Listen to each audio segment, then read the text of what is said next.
Hello and welcome to my review of the Warhammer 40,000 Conquest magazine, issue 50.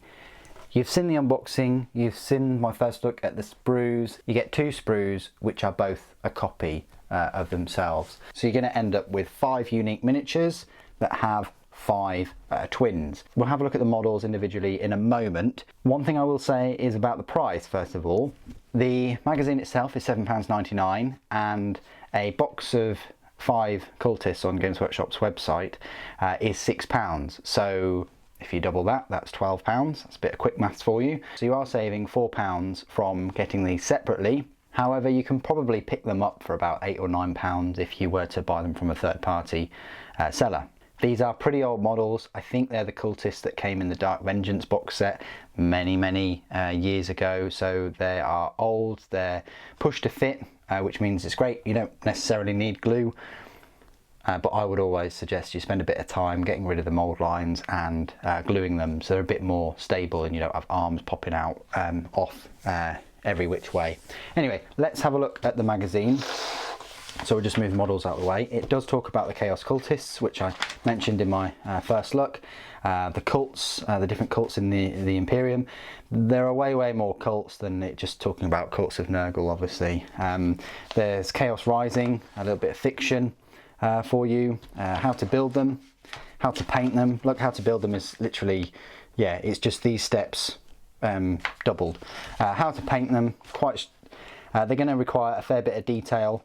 Because there's different clothing aspects. There's flesh colours involved with the arms and, you know, the naked arms and the heads, and some have masks as well, which you have to do the goggles. Then there's shading parts in terms of the cloth and the clothing that they wear. And yeah, I mean, obviously those ones are done by Heavy Metal Team, which are just insane. And then these ones here, yeah, it's tricky to pull them off, but it's nice that they've coloured them in the green, the Nurgle green, to match your Death Guard if you want to choose them to be part of your Death Guard army. You don't have to. You can use these cultists in a normal Chaos Space Marine army. I'll go through the rules for both in a way.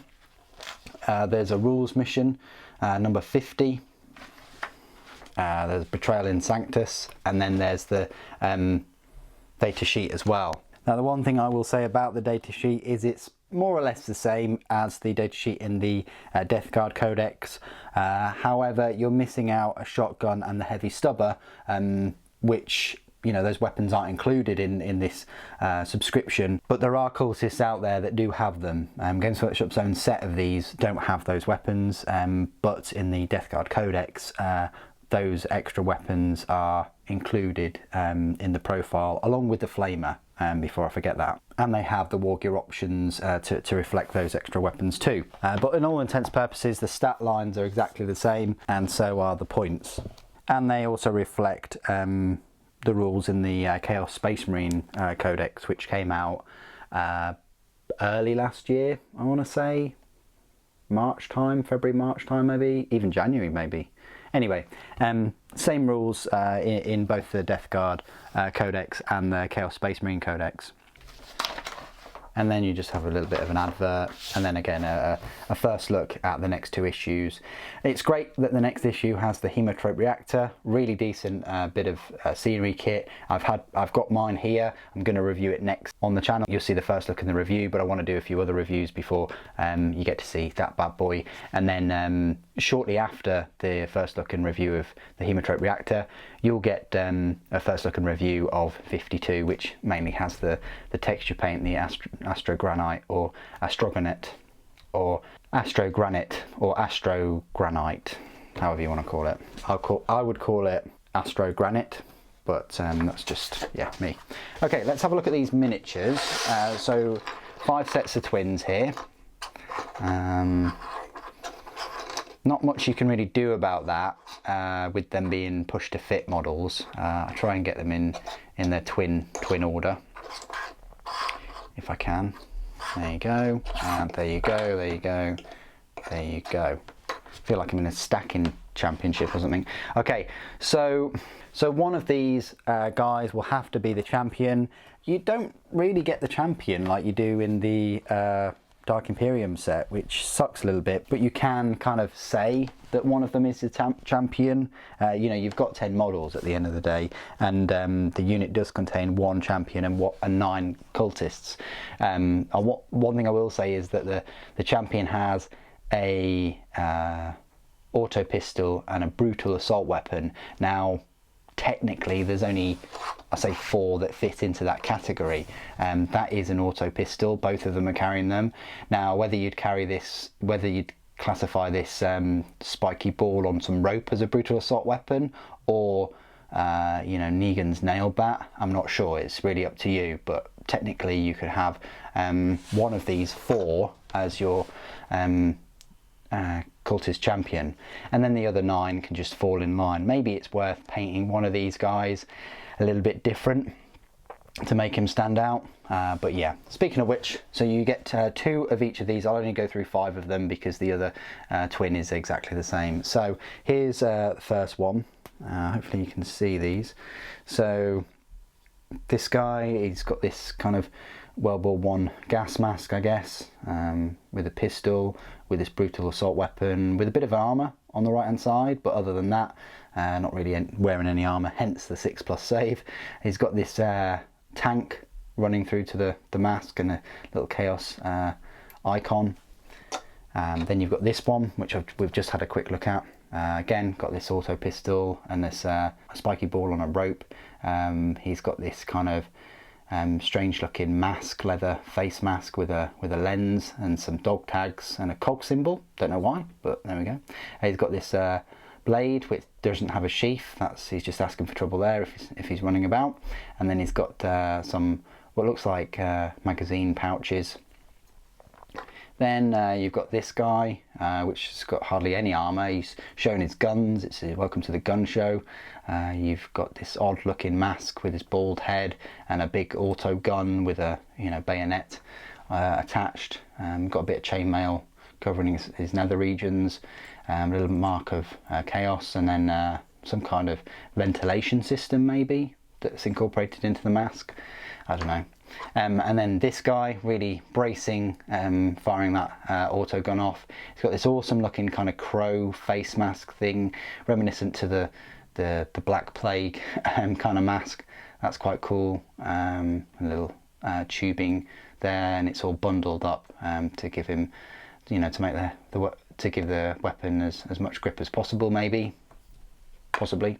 And then you got this guy finally with a drum magazine auto gun with a mask and a really eerie looking face under there. Probably the eeriest one out of all these, I think.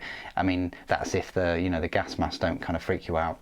But yeah, that's this guy. He's just plodding along, about to be squished by a bolt gun or something. I don't know.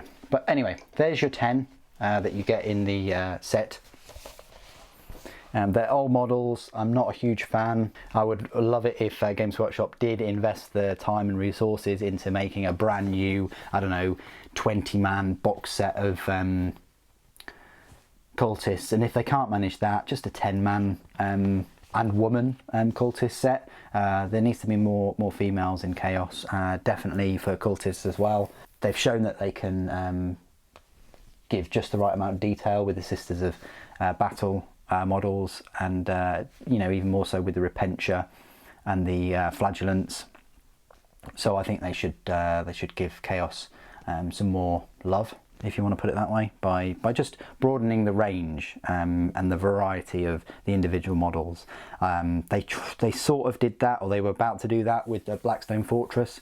You can pick up a squad of, I think there are only eight of them though, in that unit of cultists with the Blackstone Fortress, and it is £15 for the whole unit, which is quite pricey, but still they are a lovely set of miniatures, and I'd hope to get them at some point. Okay, before I go through all of the rules, we'll just do a bit of a size comparison. So compared to other models and units in the Death Guard army, they are kind of human-sized miniatures, units. There you go. That's about right, I think, for the size. I mean, Death Guard are a little bit bigger than normal Space Marines anyway, because of all the bloated and demonic factor and, you know, blessed factor. All the rest of those excellent attributes and things make them, you know, a fair bit bigger. So even more so for these poor old cultists that are still just basic humans, probably malnutritioned, and, you know, they're not really demonic in a way. They're not really benefiting that much from being in this legion at all, other than that, you know, their minds are driven crazy, and this is exactly where they want to be right now, and who they want to worship and stuff. But that's a little comparison with a Plague Marine. A Blightlord Terminator is way bigger. Probably almost twice the height. Definitely a person and a half height. So these Blightlord Terminators must be absolutely horrific to behold, compared to sort of, you know, for normal humans, normal people. And then even bigger is one of the biggest ones of all, which is Typhus. Absolutely huge. Imagine seeing this guy, you know, twice your height. It must be, yeah, a crazy thing to behold. Compared to normal Space Marines, they are, yeah, a fair bit bigger. You know, that's to be expected. You know, another a foot or so taller, normal Space Marine, and then Primaris does dwarf them. You know, a couple of heads taller than the cultist there. So that's kind of where they stand in the grand scheme of things. You know, they are going to look very small next to your standard units, which is great in a way, because you know, they can provide them with cover, and they're just milling about around them.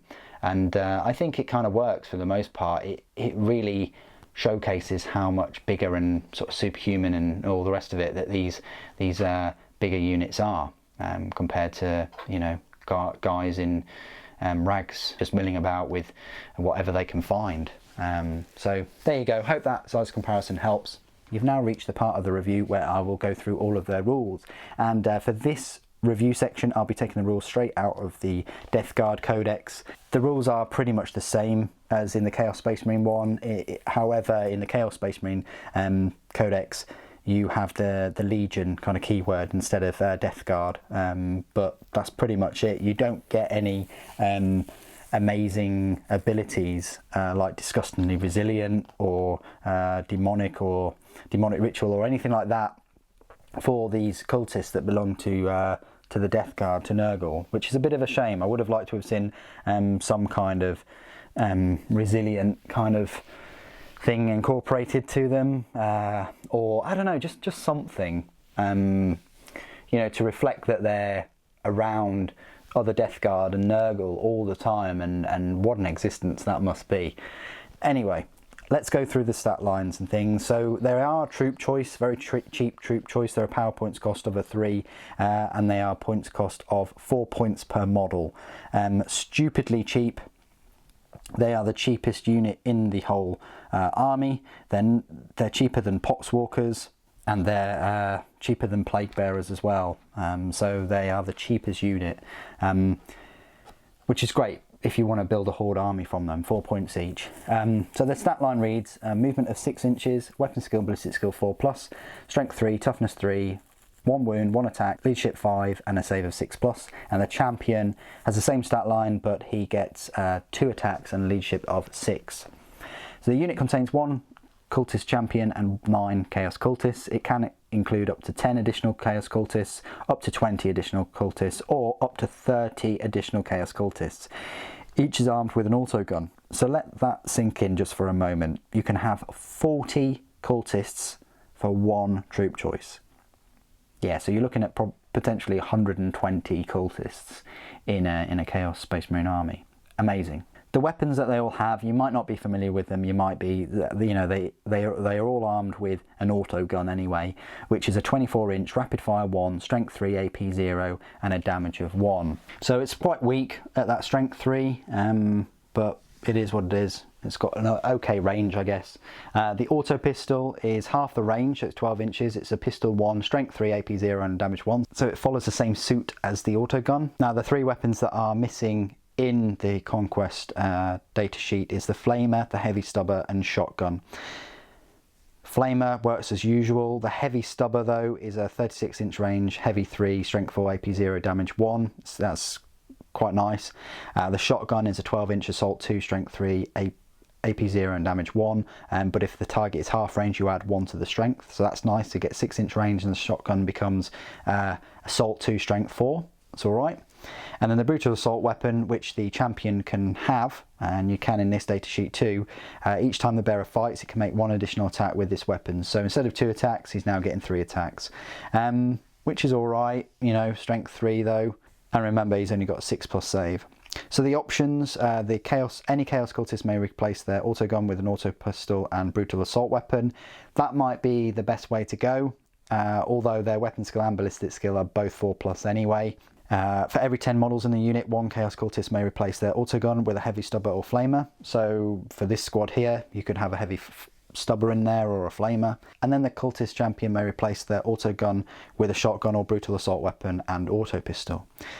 Keywords: Chaos Nurgle, Heretic Astartes, Death Guard, Infantry and Chaos Cultists. So there you go, that's my full review of the Warhammer 40,000 Conquest issue 50 and my review of the Chaos Cultists that are bundled with it. It's an alright issue. Compared to the recommended retail price, you are saving a little bit of money, but you are getting 2 of the same £6 sprues. So whether you think that's worth it, if you've never had Cultists before, they're a fun little unit. They mainly come into play as being a very cheap horde unit, of which you can get, you know, like I say, 120 in an army. So I do question the usefulness of cultists anyway in such a small unit, for I'd say quite an elitist, quite a medium to expensive points cost army, really, if you don't want to go down the horde route. I mean, there's plenty of units in here where you can go through the horde route. You can take all of those. You don't necessarily need to go for Plague Marines and Blightlord Terminators. You can go for the Cultists and the Potswalkers, maybe even the Plague Bearers and the Nurglings, and just have many of these troop choices milling about the field with a couple of HQ choices supporting them. But they are completely playing on the horde card and the fact that you can have 40 of them in a unit. They don't have any special abilities like the Potswalkers and Plague Bearers, which for only a little bit more price, you're getting so much more in terms of disgustingly resilient, in terms of they don't have to take morale tests, in terms of Curse of the Walking Pox, in terms of 5+ invulnerable saves and demonic rituals. There's just better choices than these cultists for a little bit more points cost. That's my take on it. Anyway, what do you guys think of the issue and the Chaos Cultists in general? If you do use them, do you just use them to fill out your troop choices, or do you use them as a horde and completely swamp your opponent's elite units? Put it in the comments below, it'd be great to hear from you. Thank you ever so much for joining me today. Thank you for watching. Papa bless.